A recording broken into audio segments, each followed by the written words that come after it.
Well, Florence was a very generous benefactor to many people.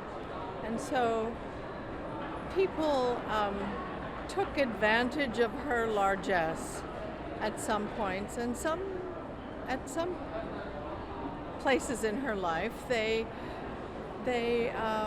truly loved her and were devoted. With Bayfield and with Cosme McMoon, I think they both started out seeing opportunity and ended up protecting her, loving her, and being devoted to her. So it's sort of a complicated story. I remember so many people have told me that they listened to her. And I remember Hugh told me that David Bowie, on his list of 20 his favorite recordings of all time, Florence was on there. Jasper Johns told me that when they were young, he and Robert Rauschenberg, when they lived together in the Village, if they were feeling low, they'd put on Florence.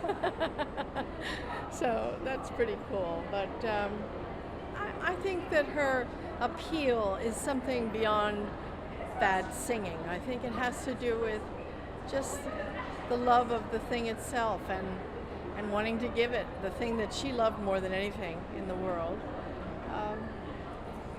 Unfortunately, she couldn't deliver. Yeah, the joy, the passion is certainly there. And there's something very pure about it, as Bayfield says. Yours is the truest voice I've ever heard. So.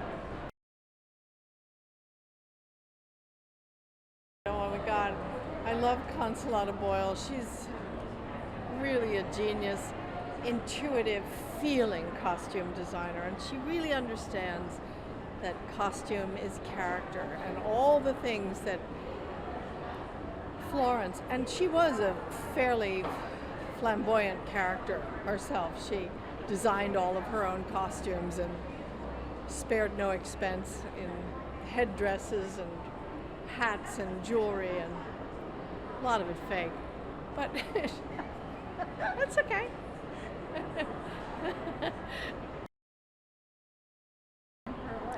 She had many challenges, yeah.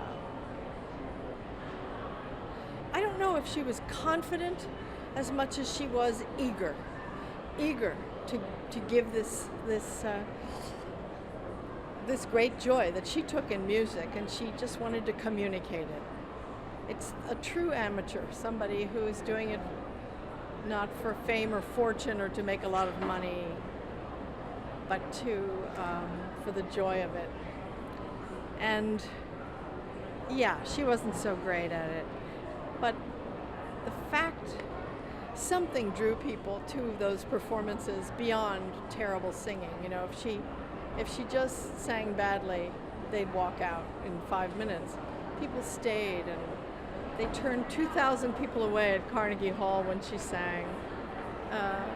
There was such demand for tickets, and you know, it was because there was some other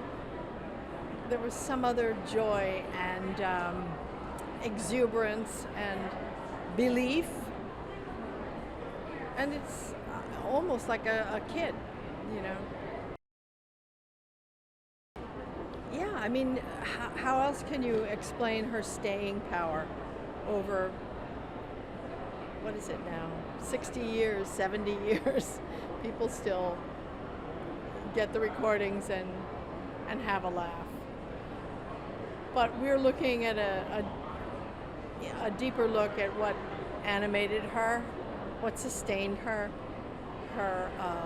relationship with Bayfield